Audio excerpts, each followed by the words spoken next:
Hello, everybody. It's Ann Quinn from Carnegie Public Library, and today's book of famous people, famous events is A Wizard from the Start. The Incredible Boyhood and Amazing Inventions of Thomas Edison, and the illustrator and author is Don Brown, and the publisher is Houghton Mifflin Books for Children. I hope you enjoy this week's book. Thank you.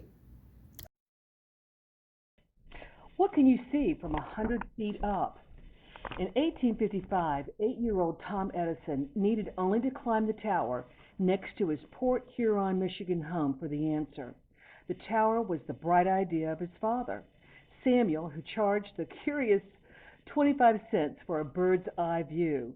Edison's tower earned Samuel a bit of local fame, but it didn't make the family rich. Neither did Samuel's lumber business, or his grain or grocery businesses. Young Tom pitched in and helped plant the family truck garden. At harvest, he and his father loaded a horse and wagon with vegetables and sold them from door to door. Still, the Edisons barely had enough to send Tom to school. But his school days ended anyway when Tom's mother got wind of a teacher's cruel explanation for Tom's classroom daydreaming.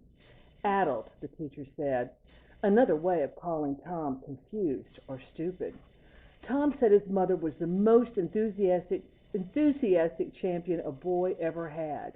She angrily told the teacher that he didn't know what he was talking about. Afterward, she schooled Tom herself at home. My mother taught me to read good books quickly and correctly, and this opened up a great world of literature, Tom said. He read history and philosophy books. He read books on mechanics, electricity, and chemistry. They inspired Tom to make a laboratory in the Edison cellar. With a pal, he experimented with acids and chemicals.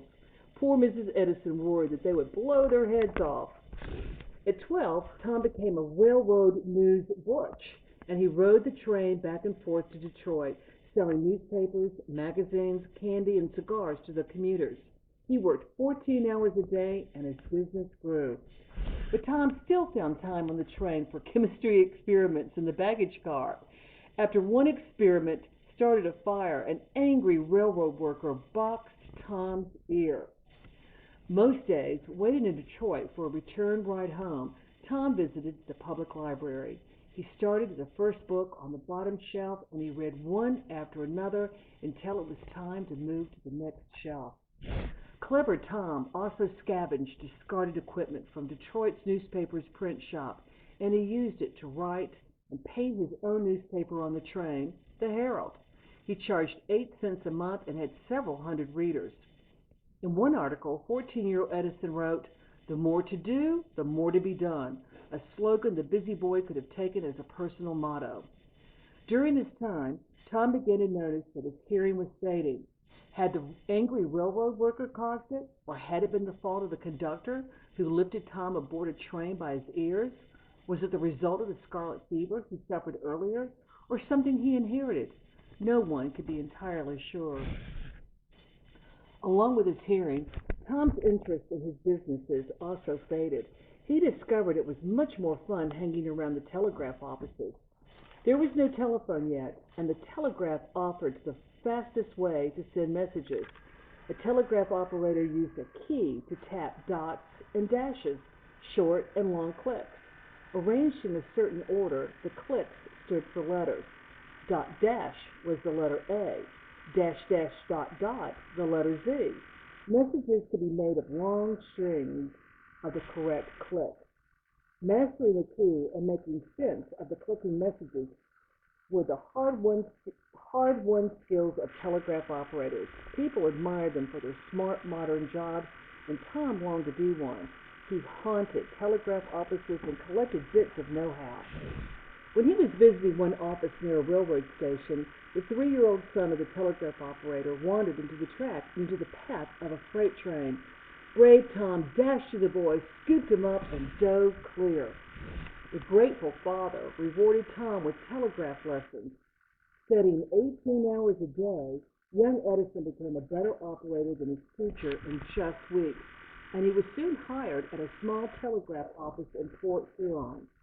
I was industrious. After working all day, I worked in the office nights as well. I seldom reached home until 11:30 at night, he later said. Keen for better pay and more challenging work, 16-year-old Tom left sleepy Port Huron and he became a tramp telegraph operator, traveling from one office to another. The next 6 years found Tom in Indianapolis, Cincinnati, Louisville, Memphis, and New Orleans. He became a terrific operator, but that wasn't enough for curious Tom. He spent his free time tinkering with the telegraph machines and experimenting with electricity. He kept feasting on books, one after another. In 1968, he took a job in Boston, Massachusetts, a city of experimenters and inventors. Excited by what he saw, Tom tried his hand at it, and he worked on printing telegraphs, fire alarms, and machines that could transmit pictures. Finally, Edison quit his operator's post to devote all his time to his inventions.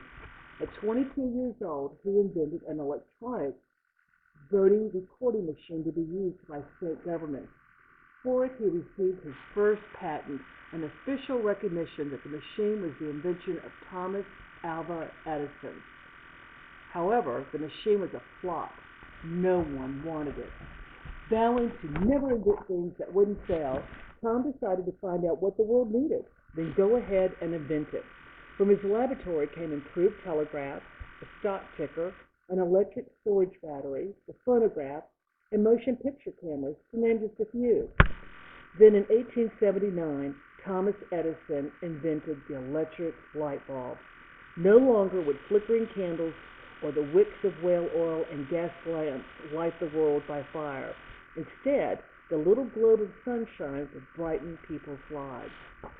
Clever Tom, energetic Tom, brave Tom, hard-working Tom, curious Tom transformed the world forever with his inventions. His vision proved more remarkable than the view from any tower, and with it, he could see the future. Speaking of the 1,093 patents he earned in his life, Tom said, "I never did a day's work in my life. It was all fun." So in the back of the book, we have the author's note and bibliography, and so we can learn a little bit more about Thomas Edison. And I always encourage everybody to read these because you always find little nuggets of information that the story can't provide. So I hope you enjoyed this week's chapter of A Wizard from the Start, the incredible boyhood and amazing inventions of Thomas Edison. Thank you.